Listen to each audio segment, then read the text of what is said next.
ഇതിലേക്ക് നമ്മുടെ ചുരിദാറിന്റെ budget friendly ആയിട്ടുള്ളൊരു വീഡിയോ ആണ്. ഫസ്റ്റ് വൺ വരുന്നത് ഇതാട്ടോ. ഇത് നല്ല വെറൈറ്റി ആയിട്ടുള്ള ഒരു കളറാണ്. ലൈറ്റ് ഒരു ബ്രൗണിന്റെയും കോപ്പറിന്റെയും ഒക്കെ ഒരു ഷെയ്ഡ് എന്ന് പറയാം. ഇതിന്റെ ഫ്രണ്ട് പോർഷനിലെ കളർ കോമ്പിനേഷൻ നല്ല ഭംഗിയുണ്ട്.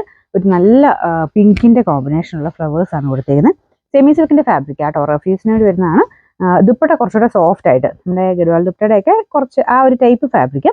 ഇതിന്റെ വേറെ പ്ലെയിൻ ആയിട്ടാണ് പോയിരിക്കുന്നത്. ബോർഡറിൽ മാത്രം ചെറിയൊരു ലൈൻ പോലെ പോയിട്ടുണ്ട്. വേറെ എക്സ്ട്രാ വർക്കോ കാര്യങ്ങളോ ഒന്നുമില്ല. ഭയങ്കര ബഡ്ജറ്റ് ഫ്രണ്ട്ലി ആട്ടോ, റേറ്റ് ഒന്നും വരുന്നില്ല. ബോട്ടം വരുന്ന സെയിം തന്നെ കളറാണ്. ഇതിന്റെ നമ്പർ വരുന്നത് M376, റേറ്റ് 590 മാത്രമേ ഉള്ളൂ, 590. രണ്ടാമത്തെ ഷെയ്ഡ് വരുന്നത് ഒരു ലൈറ്റ് ഗ്രീനിന്റെ ഷെയ്ഡ് ആട്ടോ. അപ്പൊ അതിലും നല്ല ഭംഗിയുണ്ട് പിങ്കിന്റെ കോമ്പിനേഷൻ കാണാനായിട്ട്. പിങ്കും ഉണ്ട്, പിന്നെ ആ ഒരു ഡാർക്ക് ബേജ് കളറുള്ള ഫ്ലവേഴ്സും കൊടുത്തിട്ടുണ്ട്. നല്ല കുഞ്ഞു കുഞ്ഞു നല്ല രസമുള്ള ഫ്ലവേഴ്സ് ആട്ടോ. ഇത് ചെറിയൊരു സെൽഫായിട്ടൊരു ഡിസൈൻ ലൈൻ പോലെ ഇതിൽ പോകുന്നുണ്ട്. കാണാൻ നല്ല ആട്ടോ. സെമി സിൽക്കിൽ നോർമൽ വരുന്ന പ്ലെയിനേക്കാളും കുറച്ച് രസമുണ്ട് കാണാൻ. ദുപ്പട്ട പ്ലെയിൻ ആണ്, വേറെ ഡിസൈനോ കാര്യങ്ങളൊന്നുമില്ല.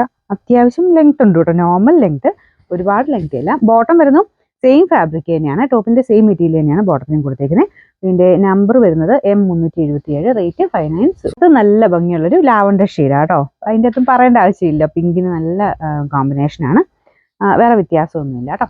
ഇതിന്റെ നമ്പർ വരുന്നത് M375, റേറ്റ് 590. ലാസ്റ്റ് വൺ വരുന്നത് നല്ല ഡാർക്ക് ഒരു ഗ്രേ എന്നോ അല്ലെങ്കിൽ ഒരു ഡാർക്ക് ആഷ് എന്ന് പറയുന്ന ഒരു കളർ. ഈ ആഷിന്റെ കൂടെയും ഈ പിങ്ക് നല്ലൊരു കോമ്പിനേഷൻ ആട്ടോ, നല്ല ഭംഗിയായിട്ടുള്ളൊരു കോമ്പിനേഷൻ. ഇതിന്റെ ദുപ്പട്ട സെയിം പ്ലെയിൻ കളർ തന്നെയാണ്.